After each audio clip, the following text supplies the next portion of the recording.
हो. नमस्कार, माझं नाव श्रावणी शेळके आहे आणि मी स्मार्ट सखीमध्ये इंटर्न करते. आणि आज आपल्याबरोबर सीमा यादव आले आहेत आणि ते आपल्याबरोबर थोडे गप्पा मारणार आहेत.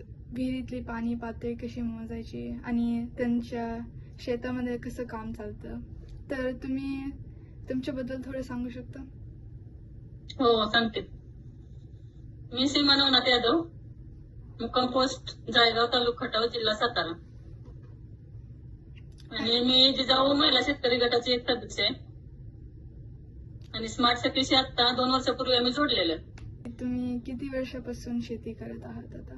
आमचा शेती व्यवसाय असल्यामुळे आम्ही पूर्वजन आमच्या शेतीच करायची. मग आमच्या पहिल्यापासून तर शेतीच हाच व्यवसाय आहे. हो. आम्ही 15, 16, 17 वर्षापासून मी शेती करते स्वतः.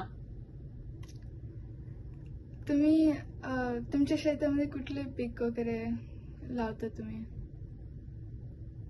आता खरीप हंगामात आम्ही सोयाबीन, घेवडा, मूग, चवळी हे पिकं घेतो. तिकडं वातावरण कसं आहे आता ह्या ऋतूमध्ये? कसं असतं, गरम किंवा पाऊस वगैरे? आता आमच्याकडे पाऊस चालू आहे, हम्म. थंड वातावरण आहे. मग तुम्ही शेतासाठी विहिरीतलंच पाणी वापरता का दुसरे कुठले वॉटर सोर्स तुमच्याकडे आहेत? आमच्याकडे दुसरं पाणी कुठून आलेलं नाही. आमचं एक तर चारी बाजून आमच्या गावाला डोंगर असल्यामुळे आम्हाला कुठूनच पाणी नाही.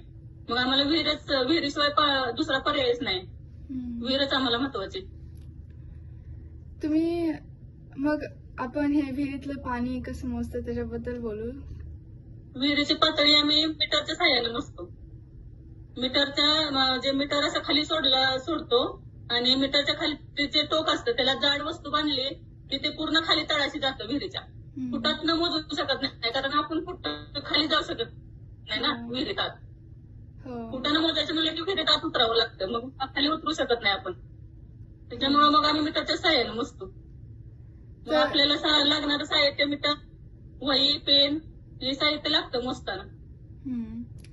मग तुम्ही वर्षातून किती वेळेस तपासता? हो, वर्षातून आम्ही 2 वेळा मोजतो.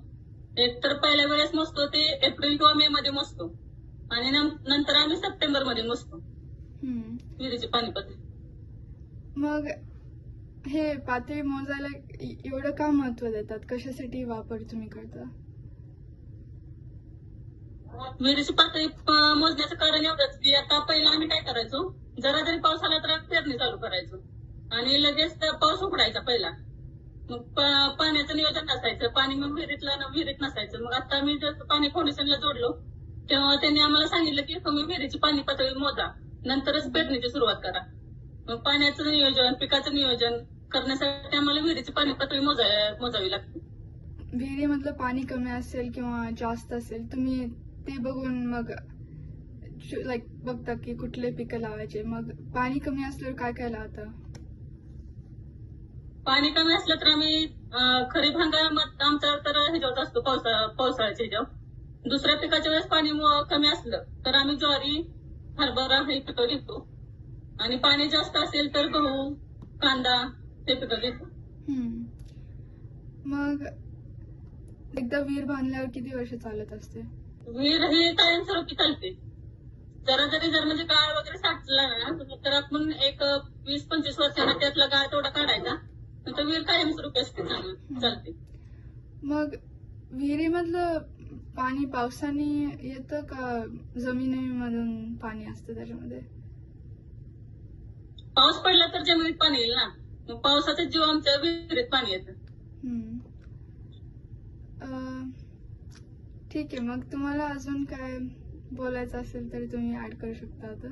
माझे प्रश्नाची उत्तरे बरोबर आलीत का? हो, खूप छान. मला पण चांगलं वाटलं तुमच्याशी भेटायला आणि तुमचा वेळ दिल्याबद्दल पण धन्यवाद. थँक्यू.